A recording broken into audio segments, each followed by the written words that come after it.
Hi everyone, welcome back to our YouTube channel. In last video, we have discussed each aspect about the request parameter, and today we will try to explore more about response. So there is multiple use cases and different uses of this response parameter which we are going to discuss today. So I welcome you all in the Code and Create with Amit. Today this is fifth installment into the ExpressJs learning playlist, and this is all dedicated about the response parameter. So let me type here so I can give you idea which methods we will be discussing. First one, it will be like, okay, I will be adding comment for this one. It can be like response.send. Okay, all like every one of this is actually returning a data on the front end but different formats. Second one is like response dot it is send. Okay, no, it is done. It is JSON, response dot JSON. These are different methods. Third one should be response dot status. It will also return something, but here you will pass a status code status code like 101 404 or something. Okay, so and then your send, it can be send or JSON, whatever. Okay, that's up to you, send or JSON. Fourth one will be the response dot redirect,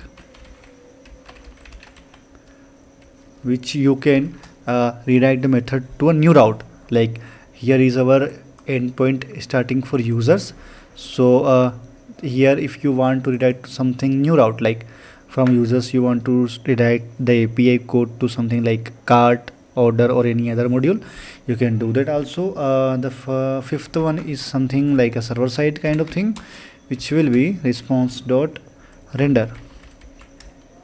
It will return HTML. Okay, it can be a page, HTML file or whatever.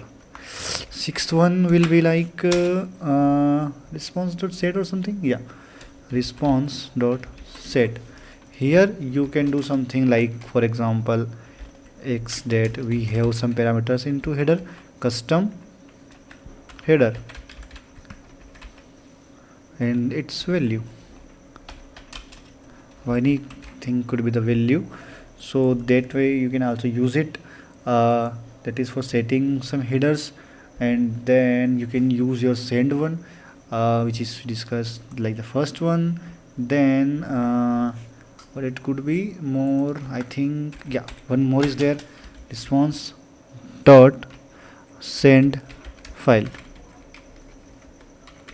It is to, like, here you can give a path. Okay, you can give the file path and just it will be redirected to your place from where you are calling it. So for example, let's do them. So if you use send, so as I type here, I just typed it here. So for first example, just copy it. How it will look like, it's like this one, response dot send hello worlds. I save, let's change it to hello Amit. Okay, yeah, I save it. Right now we are not using mongoose, so we will have to start and stop our server, get back to our API calling mechanism. Okay, slash users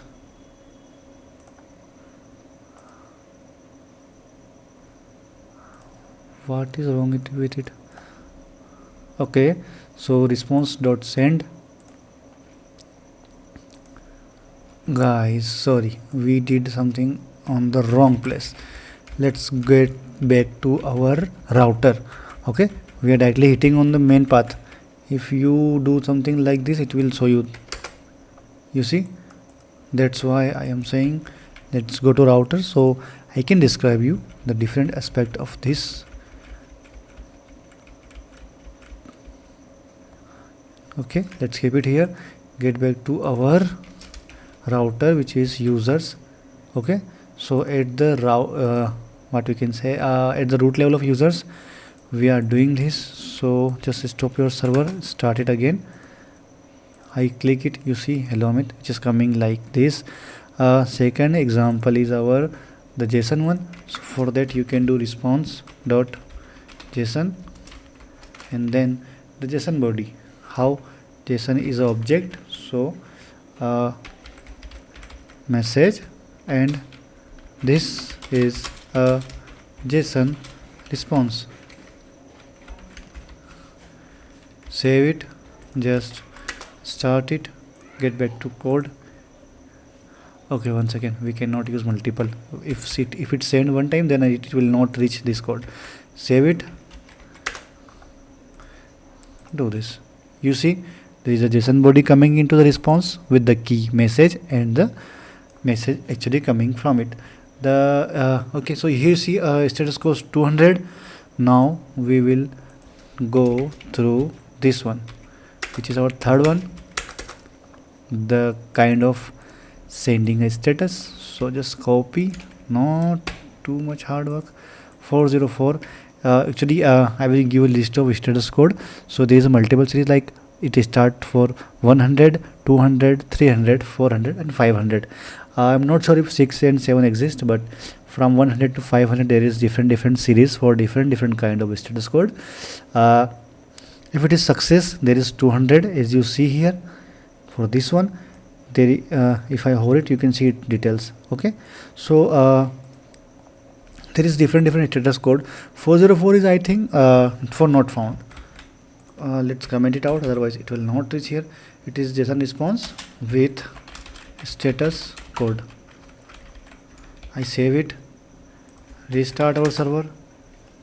Here you can see it says 404 not found. Okay, response is coming. There is no issue with response, but the status code is different now. What was previously? You see here. Let me restart it. Here you can see it was 200 and now it is changed to this one. 404. How it is changed? We have introduced one more parameter with the API call for status code. Okay, then we don't have any specific routes, but you can do something like response dot redirect and any URL which can be accessible. Okay, like it can be slash. Okay, let me give you just example. So new URL, if you have any URL which you returning data from somewhere, which can be like reusable here, so that data will like for example this API, so you are doing something here that will execute when we redirect our API call to there. So this comes into picture in uses when you have something like based on the data you have different API, they have some calculation, and at the end you need to perform like logic of this one, so you can hit it at later, but initially you can write your calculations, logics, database update, whatever you are doing here, and at the end you can hit your API which is already having the kind of code which can redirect, so you can use them here. Next one is like I think that's all for render on this thing. You can just need a HTML syntax like we have in HTML. From here you can return the HTML code kind of file which can directly render on the UI, so it comes into picture like server side rendering. There you can use above is on few methods which return data to the API calling side. In our case this is Postman, which is a third-party application for hitting and checking APIs. So we can also set our custom headers and all. At the end it is just a file. You can give any like absolute path from your system or any, for example there is an image on Google, so it is also having a path from where it is located. So this kind of thing can be achieved by this one. So in this series we are trying to go as much as basic as possible to make you guys more familiar with the ExpressJs framework. In next video I will come with something, a new topic which can add some knowledge to your ExpressJs learning path. So if you found this video helpful, please subscribe, do like and share the video with your fellow developers, and do not forget to do practice around these topics. If you just see and don't do practice, then you will not be able to grab everything. So I will suggest please do coding practices, and see you all in the next video. Yeah, thank you so much for watching.